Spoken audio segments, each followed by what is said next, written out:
Wiki Kaushal హీరోగా లక్ష్మణ్ ఉటేకర్ డైరెక్షన్లో వచ్చిన చావా సినిమా బాలీవుడ్కు ప్రాణం పోసింది. ఈ సినిమాను తక్కువ అంచనా వేసిన వాళ్ళందరూ ఇప్పుడు ముక్కున వేలేసుకుంటున్నారు.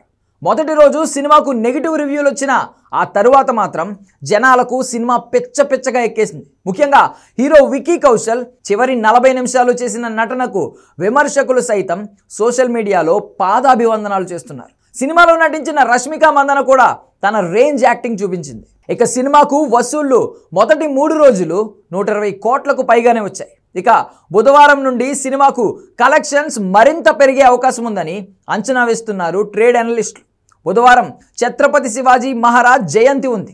మహారాష్ట్రలో దీన్ని అత్యంత ఘనంగా జరుపుకుంటారు. ఆ రోజు పబ్లిక్ హాలిడే కూడా ఉంది. శివాజీ తనయుడు సంభాజీ సినిమా చావా ఖచ్చితంగా ఆ రోజు భారీగా చూసే అవకాశం ఉందని అంచనా వేస్తున్నారు. ఆ ఒక్క రోజునే 50 కోట్లకు పైగా గ్రాస్ వసూలయ్యే ఛాన్స్ ఉందని, బుధ గురువారాల్లో సినిమా ఖచ్చితంగా 200 కోట్లకు చేరుకునే అవకాశాలున్నాయని అంచనా వేస్తున్నారు. ఇక ఈ సినిమా 2025లో బాలీవుడ్కు ఒక రకంగా ఊపిరి పోసిందని చెప్పాలి. సోనూ సూద్ హీరోగా వచ్చిన ఫతే సినిమా పెద్దగా ఆకట్టుకోలేదు. Akshay Kumar sky force cinema కూడా ఫ్లాప్ అయింది.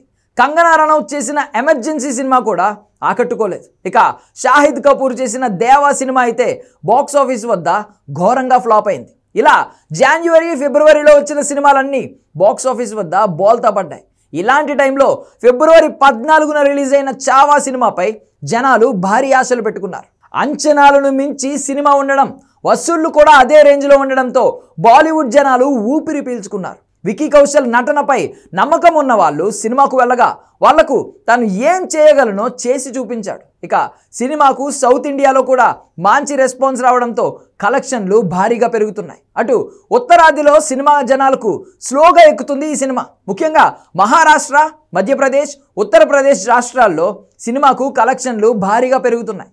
కర్ణాటకలో కూడా సినిమాకు రెస్పాన్స్ భారీగా వచ్చింది. ఈ మధ్యకాలంలో బాలీవుడ్లో వచ్చిన సినిమాల్లో చావా సినిమానే అత్యధిక కలెక్షన్లు సాధించిన సినిమాగా నిలిచే ఛాన్స్ ఉంది.